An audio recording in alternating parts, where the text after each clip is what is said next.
for that. As I said, as we told our audience in the room prior to the broadcast beginning, we're going to go to our non-media members today. We're going to spread around the room for questions. So I would ask if you could indicate if you'd like a question, put your hand up. We'll have roving microphones on either side of the room coming to you. I would ask, though, that when we do come to you, that you restrict yourselves simply to a question. We don't need to background that question in any great detail because we want to get through as many questions as we can. I will start, nonetheless, with a couple of questions before I do, in fact, invite that. So I will be looking for hands to go up around the room. If not, well, then I'll keep asking questions and we'll come to our head media table as well. I see one at table 16. We'll start there, and I'll indicate as I go along, and then I'll come down to table 12. But not now. I'll be coming to you in about 3 or 4 minutes. Thank you very much. Then I'll come down to table 12 after that. So let me write that down, table 16 and 12. Now, let me start with a question about an issue that you really haven't touched on. How concerned are you about the likelihood of conflict at the moment between Iran and Israel? The Israeli military, as I understand it, is not in favour of this, but the Israeli leadership seems to be, and it's certainly building up to what looks like a flashpoint, particularly because of fears over Iran's potential nuclear capability. Yes, I'm very concerned because you always know how you enter a war, you never know how to get out of it. I must say that much of what the present Israeli Prime Minister and Minister of Defense are doing reminds me of the Egyptian leader's Jamal Abdel Nasser behavior on the eve of the June '67 war. It's called embrinkmanship.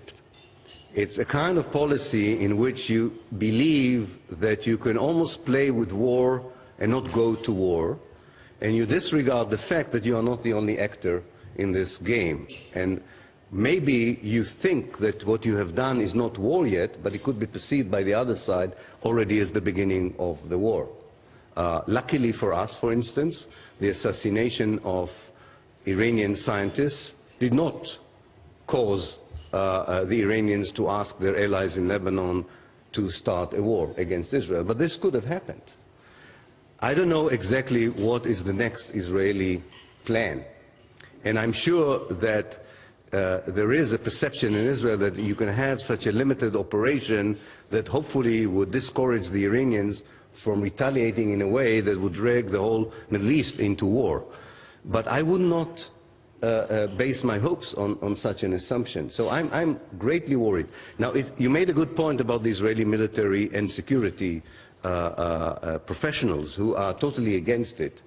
But I must remind you, as an historian, that most of the Israeli generals and security people advised Menachem Begin in 1982 not to occupy Lebanon. And he totally disregarded their advice. And Netanyahu is the, Begin rather, is the ideological father of Benjamin Netanyahu. There is a feeling that at the moment Israel stands alone, that is within Israel, as I understand it, because it's not receiving the level of US support for action against Iran that it believes should occur. However, there's equally a feeling that should Mitt Romney win the presidential election, there might well be a shift. Do you see, well, how do you see the sort of respective relevance of those two leaders downstream in relation to this whole issue? Yes.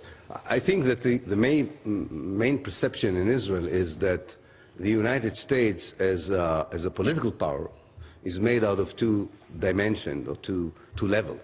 One is the executive level of the presidency, where Israel is losing its ability to impact American policy onto a position that would tally with the Israeli political interests. But there is another level, that of Capitol Hill, where the Israelis feel that they have total control. So I think this is a fair analysis. I mean, I hope it will change. But in many ways, I think that the job determines your policy. So I think Mitt Romney is a far more valuable asset to Israel outside the White House than inside the White House. And the Israeli real sort of reliance on American support is not really about having a good president or a bad president by maintaining the kind of pressure that they have through Capitol Hill. That's why so many of Netanyahu's own advisors do not understand why he chooses to interfere so bluntly and uncharacteristically to past Israeli politician in the American electoral campaign. Just one final question, then I'll come to the floor. For someone who has never visited Israel and who has Jewish friends, but beyond that, and a Jewish grandfather, as it turns out, but beyond that, doesn't have a great understanding of these things, how significant is the sort of Holocaust mentality in terms of as a reference point, in terms of the Israeli psyche? I think it plays a very important role, objectively, of course, because it was a horrific, traumatic event, but also because it is constantly manipulated. And for me, the most destructive aspect of the manipulation of the Holocaust memory in Israel is the clear association that is being made between what the Nazis did to the Jews and what the Palestinians represent. In fact, every way you look at it in Israel, if it's the Holocaust Museum in Jerusalem, the educational system, the way that the Holocaust is memorized in schools, there is a clear connection between the Nazis and the Palestinians. Namely, you don't want it to happen again because you're facing another potential destructor. And I think this is really corrupting the soul of the Israeli Jews in a way that not only makes peace impossible, but really does not allow for a normal society to develop and prosper. I'll take a question now from table 16. I presume the microphone's with you. If you could just keep your question short. Then we'll come to table 12. Do I have any other questions at this stage? Then I'll come down to the two tables here, 9 and 2. Thank you. So table 16, table 12, table 9 after that. Yes, good afternoon. My name is Huda Al-Tamimi. I am from... Just a little close to your mouth, please. Yeah. My name is Huda Al-Tamimi. I am from the Center for Arab and Islamic Study from the Australian National University. My question to Professor Pappe is regarding where do you see the conflict in 5 years' time? Okay. You probably know that historians predict the past, which is bad enough. And you ask us to predict the future, which is quite frightening. I'm afraid that the time frame you have given us, 5 years, is not long enough, to my mind, for anything too dramatic to happen. I mean, I think things would be the same but a bit worse within the next 5 years, provided, of course, we take into account the possibility of a war in Iran, and that, of course, can shape things even more dramatically. But if I may just, in one sentence, take it a bit longer than 5 years. I'm both an historian and an activist, so I don't allow myself to look back 5 years or to look ahead for 5 years. I need wider spaces of time. I think that in the long run you will have a clear Western position that would not tolerate Israeli policies. You will have an Arab world which would be far less complacent and indifferent to what goes on in Palestine. And you'll have a young Palestinian society far more assertive and far more ready to go on popular resistance. I'm not sure it will happen in 5 years or 6 years. And the Israelis would have to answer some very tough questions about their identity and future, which I don't think they would have to do in the next 5 years. But within 10 years, they would have to do that, in my mind. Question now from table 12. Faye Waddington from Just Peace for Palestine in Queensland. What's your opinion of the boycott, divestment and sanctions campaign? Yes, thank you. Of course, for an Israeli Jew to decide to support morally, which I do, the idea of boycott, divestment and sanction is a very difficult decision to take. It's one of the most difficult decisions I've taken in my life. When I was asked to support it, of course, I could not boycott myself. I mean, that wouldn't mean much. People ask me, do you support other people doing that? I really believe that time is running out for both Jews and Arabs in Israel and Palestine. And what needs to be done is a very strong pressure on Israel to stop the kinds of policies that don't even open the chance for peace. And that kind of pressure can only be translated into actions which are familiar to us from the non-violent means that we used in the past in the cases of regimes such as apartheid South Africa. So I do think that, in general, the idea of boycott, divestment and sanction is a legitimate. I don't know if it's effective. I hope it will be an effective way of sending a message to the Israelis that something very fundamental in their attitude has to change for both their sake and the sake of the Palestinians. Table 9, then we'll come to Table 2. Thank you. My name is Sylvia Hale. I'm a former member of the New South Wales Parliament. In much of the discourse underlining the discussion of Israeli-Palestine issues in this country, there are three self-evident truths. One, that Israel is the only democracy in the Middle East. Two, that Palestinians are aggressive and violent terrorists who need to be suppressed. And three, that critics such as yourself are self-hating Jews. Would you like to comment upon those perceptions? Yes, definitely. I will start with the last one because I find it very attractive, the idea that I self-hate myself. Now, according to my wife, I actually suffer from the other complex.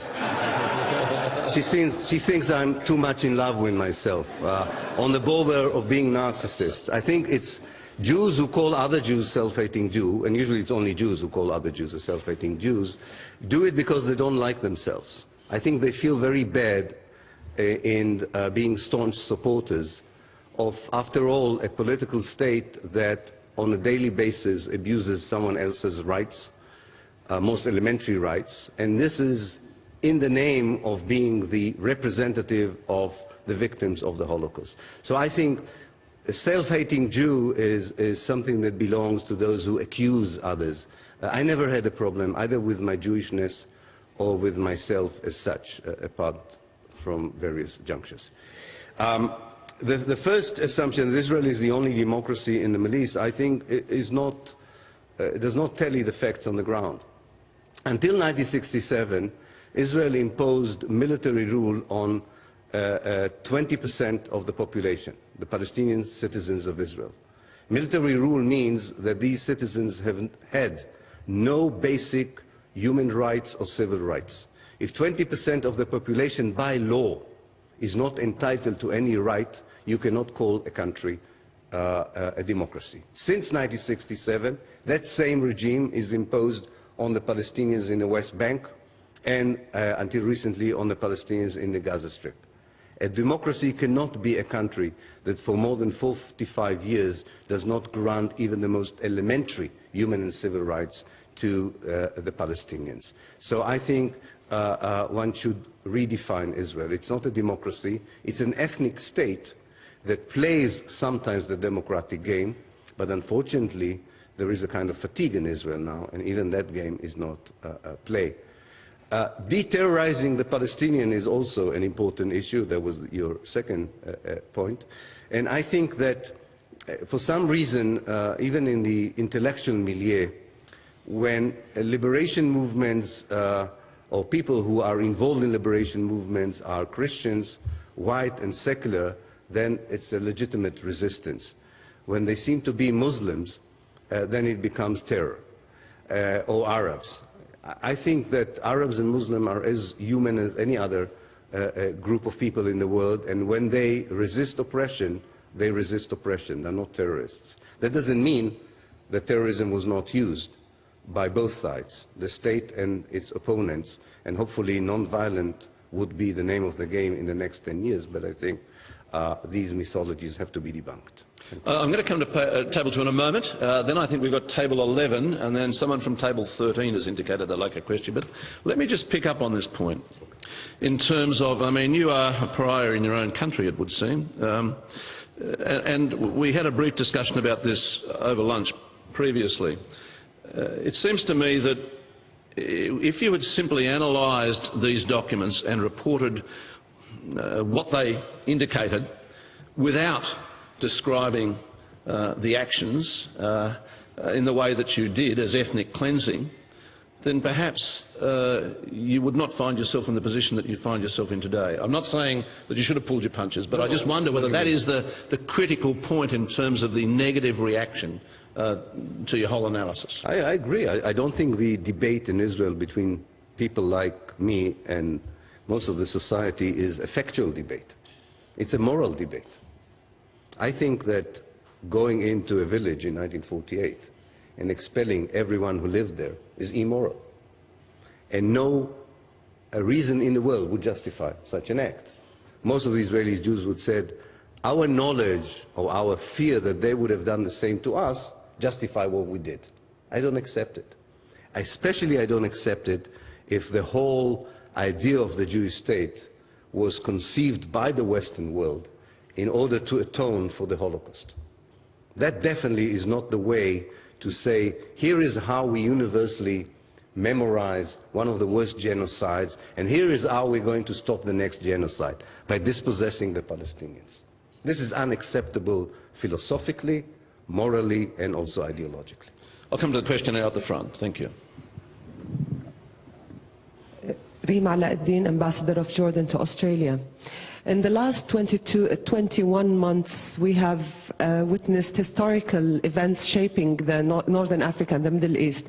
How immune, or otherwise not, is Israel to its ramifications? Right. I alluded to it either in an answer, I don't remember, or in my own talk, but I think it's a good point. I think there is a great anxiety in Israel. On two main levels. Of course there are others, but I don't have the time to develop it, unfortunately. One is that the possibility of democratization of the Arab world really would undermine whatever remains of Israel's ability to sell itself as the only democracy in the Middle East, and hence whatever remains of the moral support, not just the political support, of the moral support that Israel receives may be further eroded in such a development. And this cartographic image of Israel as being a sea of progress an island of progress in a sea of barbarity would be replaced by a sea of progress with quite a fanatic island made of Jewish settlers in it. The second worry is that for them, and I think this for me is not a worry, I think this would be a positive development, be it a very complex one, is that Pan-Arabism in a new kind of form, a 21st century version of Pan-Arabism with Palestine as its core, can develop in a way that would make the region far more involved and active on the question of the fate of Israel and Palestine. The Israelis have succeeded in various ways of taming any regional interference in a high level on the issue of Israel and Palestine. This, I think, can change if there is a fundamental transformation in the nature of the Arab nation states and in the right of their societies to take a more active role in shaping the policies of the governments. A question now from table 11, then we'll come to 13. Good afternoon. My name's Claire Doherty. I'm from the Canberra branch of Australians for Justice and Peace in Palestine. My question to you is about the role of the Jordan River in peace negotiations. I understand that Israel controls over 80% of the Jordan River's flows and its groundwater, and I'd just like to know your thoughts on whether you think this is a sustainable way to maintain relations in the area. Thank you. Yes, the question was listened to quite intently by the ambassador, I have to say. I think it's more than just the Jordan River. I think if one should take this opportunity, given you a very good question, to say something about water policy altogether.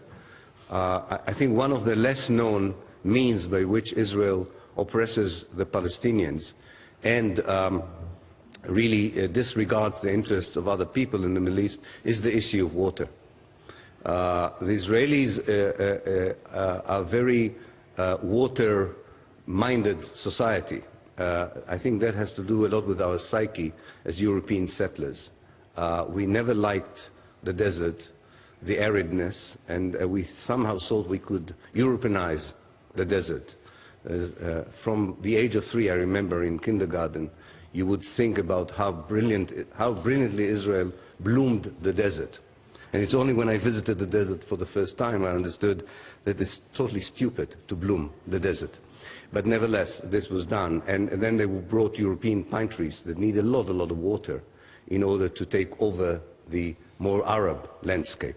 And I think part of it is behind their policies. But the other side of this is that Palestinians are getting less and less water, and neighboring Arab states are getting less and less water.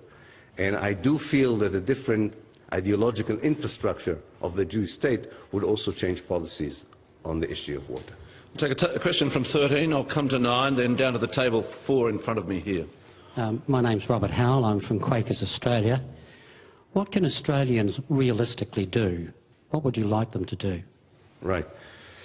Well, I think that I would say that at least Australians who are not part of the decision-making policy have a different role for those who have hopefully a role in shaping policies.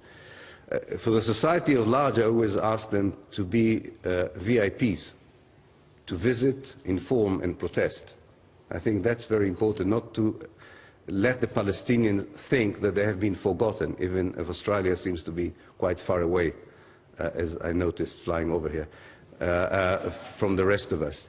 And I think it's very, very important. But I think far more important is, given the role Australia played in 1947, is to take some responsibility for what happened there.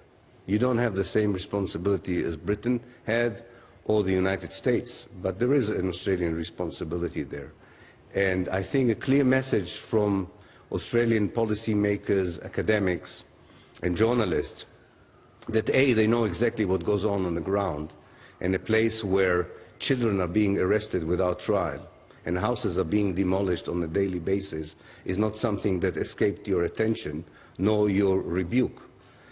So you can start with small things, protesting against the colonization policy in the West Bank, and hopefully move on to even a more fundamental position of what is just, what would be a just solution for Israel and Palestine. A question now from table 9. Ilan, thank you very much for your great lecture. Peter Manning, journalist and academic. I'd be interested in your take on Western journalists and how they transmit the mythologies that you talked about or have deconstructed them. You're going to give the Edward Said lecture pretty soon in Adelaide. Right. His famous book on Orientalism is relevant. And I'm interested in whether you think that the Palestinian narrative opposing those mythologies gets a fair go. Yes, I think it's a fair question. And there is an interesting geographical take on this. Since the late 1940s and until today, most Western journalists use Jerusalem as a base for two things. One, to report about the Israeli-Palestinian reality, and they hardly move out of a certain quarter you and I know in Jerusalem, and they don't really see with their own eyes what is not that far away from there. Sometimes they do see it, but they don't choose to report it. One of the extenuating circumstances, or one of the excuses one can make for them, that what they see is not dramatically cruel. It's on a daily basis. These are minor cruelties on a daily basis. And actually, to understand their significance, you have to provide an accumulative report. You have to be an academic, not just a journalist.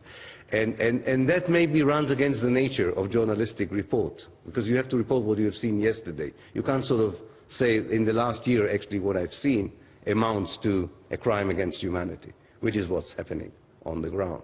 So they're not doing that for reasons I've tried to explain. But more interestingly, in a way, less maybe relevant, but it's very interesting, I don't know if you noticed, that at least most Western journalists, not all of them, are using Jerusalem as a base for which to report what goes on in Egypt, in Jordan, in Syria, in Lebanon. Israel, using Edward Said's ideas, is not just a Western bastion in their eyes, it's an Orientalist state. It is the state that explains the Orient to the rest of the West. Yeah. I'll take a question from table 4, then come back for a final question from the head table. Mohammed Mashni, Australians for Palestine in Melbourne. Thank you for an outstanding historical lesson today. Given we're in the nation's capital and the decision makers are just up the road, what specific ask would you have for our nation's leaders on this topic? Right. I think that, to be modest in a request, I think a change of language would be very welcome. I think any beginning of conversation that leaders can have on the Palestine issue whenever it emerges, that would at least indicate to the Palestinians that their concerns and interests are being taken into account, would be very welcome. This has never happened in Australia. I really followed carefully what your foreign ministers have been saying and your prime ministers have said, and there is never even a modicum of sympathy to the oppression. At least President Obama, I'll give you an example, not that it's obviously from his example we see that this is not enough, but it's a good beginning. Obama's speech in the American University in Cairo indicated a template of how at least Western leaders could begin to talk a bit differently on Israel and Palestine. That would be very welcome. It doesn't cost much, and I don't think they would lose the next election just because of that. Secondly, of course, I would have hoped a more benign attitude towards basic Palestinian initiatives, and I would focus on UNESCO. The Palestinian wish to recognize Palestine as Palestine is not such an unbearable idea, and yet I followed the Australian position on it. It's even harsher than Israel on this issue, so it's time to change it. And a question now from the President of the International Association of Press Clubs, Ken Randall. Thank you, Laurie. I'd like to ask you a bit more about American politics. I thought the video that was released this week about Mitt Romney's speech, in which he touched on this issue, was quite extraordinary when he just said the sort of outcome that people look for is impossible, just kick it down the field and see what happens, is totally dismissive. What sort of, and given the fact that many of us think that American Jewish community support really props up the state of Israel, what sort of political impact do you think that will have? And if that's not the one in this next question, what is your most dangerous idea for the opening of the festival at the Opera House next weekend? Okay, thank you. Thank you. Let me start with the first issue. I think that one has to understand that American support for Israel is really based on a triangle that has sort of 3 legs to it. One leg is Christian Zionism. In fact, this is the oldest leg that informs American policy. People tend to forget how crucial Christian Zionism is in the life of American politics. Their conservative estimates of their numbers are 5 or 6 times more than the number of Jews who support pro-Israeli policies by the United States. It's a very formidable source. It is amusing in a way that Israelis rely so much on Christian Zionists, who after all have these perceptions of the second coming of the Messiah that would be followed by barbecuing Jews if they don't convert to Christianity. But that's part of the Israelis' psychic problems. The other leg is the Jewish lobby, of course, that was built in the days of President Truman, which is a very interesting historical period to go for in order to understand American policy, because, not Truman, I'm sorry, President Eisenhower. President Eisenhower changed the American policy towards Israel and Palestine. He was about to pressure Israel to allow the return of the refugees, which really have enhanced enormously the chances of peace in Israel and Palestine, and he was in many ways rejected by the creation of the Jewish lobby. But I think the Jewish lobby power has really petered out in many ways, because the younger generation of Jews, for very egotistic reasons, do not feel committed or do not think that part of their identity connects necessarily to Israel. They feel very, very American. The third leg is the leg of the military-industrial complex that has its own agenda. And even there I can see changes. I don't think Israel is anymore such a great industrial or military asset, given the other options that the Arab world is offering. So I think much of what remains is Christian Zionism, to which I know that Mitt Romney is a Mormon and not the Christian Zionist, but he behaves as one, is part of that chapter in American history, which I don't think will continue for too long. I'm in a very optimistic mood today. The food was excellent. Your second question, I think the most dangerous idea an Israeli Jew can put forward is that a wish to see Israel as a genuine democracy. This is very dangerous to anyone who is a Zionist, and they really regard this as tantamount to suicide if Israel would become a genuine democracy. I think this is not dangerous. I think this is really the only hope for everyone who lived there and used to live there. Thank you. Please put your hands together.